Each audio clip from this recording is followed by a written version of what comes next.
Wendi Dee here with Pure Jeevan. I'm here with John Kohler. Thanks for being interviewed by us. Sure, no problem. And John's pretty remarkable for a lot of reasons, but the main reason we're videotaping today is to show you John's yard. And the yard behind us is a typical yard. And now we're going to go over to John's yard. Go ahead, and John, do you want to show us around here? Every space is filled with edibles.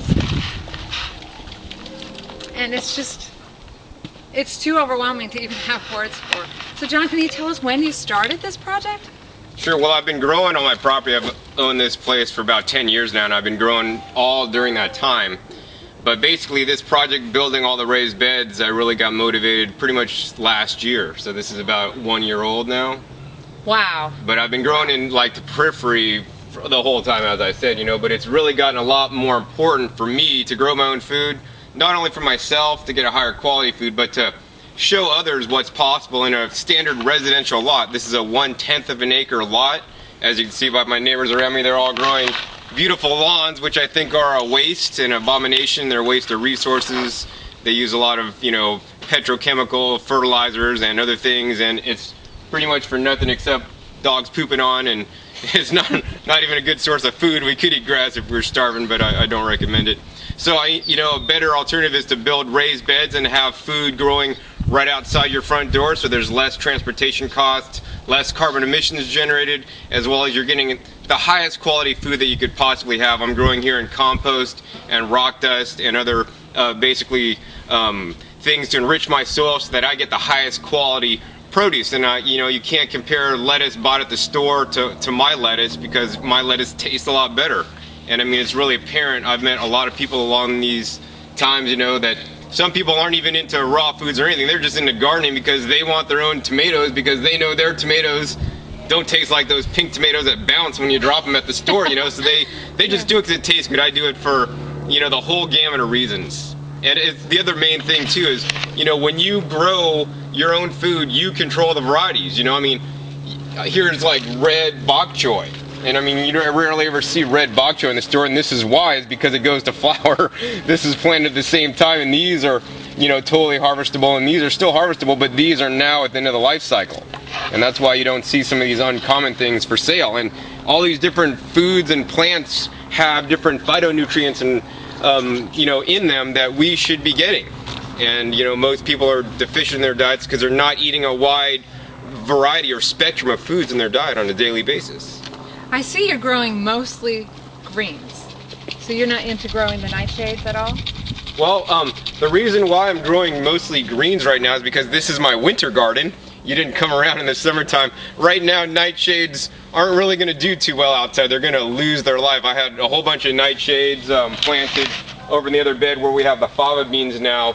Mm-hmm. And, during the summer, and had lots of mainly tomatoes and peppers. I grew a couple eggplants for fun, but I don't grow any potatoes. Mm-hmm. But yeah, I grew lots of more fruit bearing. Oh, and I grew some other ones. It was Cape gooseberries or poha berries. Those are really good. That's another solanaceae or nightshade. But yeah, so right now you caught me at the winter garden, and as being in the middle of winter here, it's March and the weather's nice, you can never tell. But we're almost out of winter, so thank God. But this is all my winter garden, so if you want to go back to my greenhouse, you'll see we just started tomato plants. I have starter plants that need to remain inside the greenhouse for now until about April 15th is the day where it's official that it won't frost anymore. Okay. So we could take a chance and put it out early like I did last year, and I lost a bunch of plants. So I'd rather be safe than sorry and have them grow in the greenhouse and be happy. And then when we finally put them out, they'll be a couple feet tall and almost ready to produce, hopefully. So are you saving your seeds, or are you purchasing their seeds? I do both. It depends on the crop. Some of these right here are starting to go to seed now. So if we let this go, which we may or may not, then we'll save the seeds and collect the seeds. Some of the things reseed themselves. We have mache over in the rain barrels, which are another good, or the wine barrels in the driveway, which is another good example of how to make maximum use of space, because I can't plant anything in the driveway, but in wine barrels, you could grow things in barrels and containers. And we'll have to the mache just basically reseeds. Right now, let's see. I would love to come and show me your kale trees, because yeah, sure. Who knew kale was a tree? Well, these are kale trees. These are dino kale trees. And they're not really trees though, because what happens to the dino kale is they go to flower every year. So they're like pretty much you got to plant them once. They grow until this point, they flower, and then pretty much they're not as productive making the leaves is what we want. But I have some other plants over here. These are collards, and these collards are similar to the kale. And you can see these stalks on this guy. I mean, this guy's been growing for about, I think that guy's about 2.5 years now.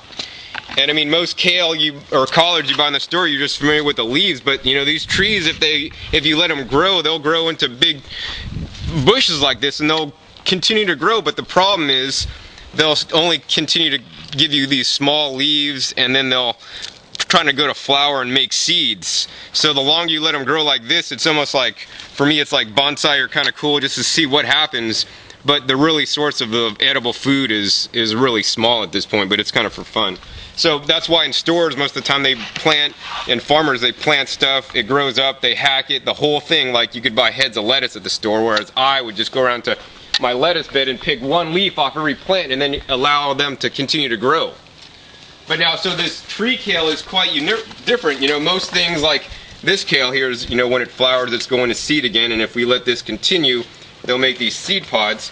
But this is a different variety. This is actually called a tree kale or tree collards, and actually this variety does not go to seed. So these ones are about only a year old. These are baby plants. Wow. And they're this tall, and they don't go to seed, and all they do is they just like to keep giving and giving and giving and giving leaves, and so you never have to replant them. So I set this bed up originally with 9 tree kales and a whole bunch of other different kales, and this one next to it, and I have some good examples like right there, is actually called walking stick kale, which you can buy the seeds for. And you know, some people say tree kale and walking stick kale are the same thing, but I've definitely determined they're not. The leaves taste a lot different. The tree kale is much sweeter. Let me give you a good leaf here. The tree kale is a much sweeter leaf to eat, especially in the wintertime. It gets really sweet, and the walking stick kale is not quite as sweet. So you know, there's definitely, and that one is also gone to seed already. But you can't start that one from seed. With this one, you can't start it from seed, so you have to start it from cuttings. So I take cuttings off the crown on the top of the plant. Maybe like this would be a cutting here, and we would put rooting hormone on it, and then put it in the greenhouse to get a new plant going. How did you start yours? I started mine with a master plant that I have.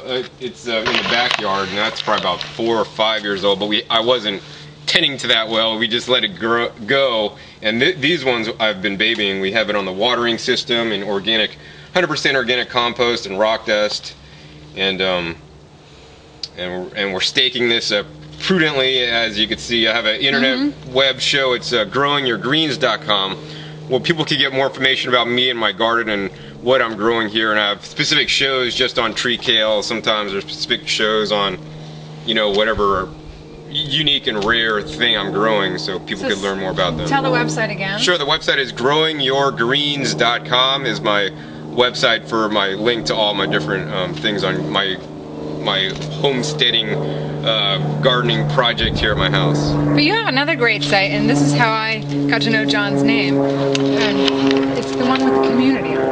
Sure, yeah, my other website is rawfoods.com. So I've been into raw foods since 1995. I started my online community in 1997 when I saw there was a big need for basically raw food is coming together, and this was before it was really popular. So it's been one of the longest standing running you know, free internet websites there dedicated to educating people about living in raw foods. Yeah, that's one of the first websites that I really fell in love with, and you'll read about it on our blog over and over. It's a place where you can go, and it's not just for people who are into raw because it's a cool hip thing to be into. It's these are long-term raw foodists on there offering really down-to-earth advice if you have any questions. It's a great site to check out.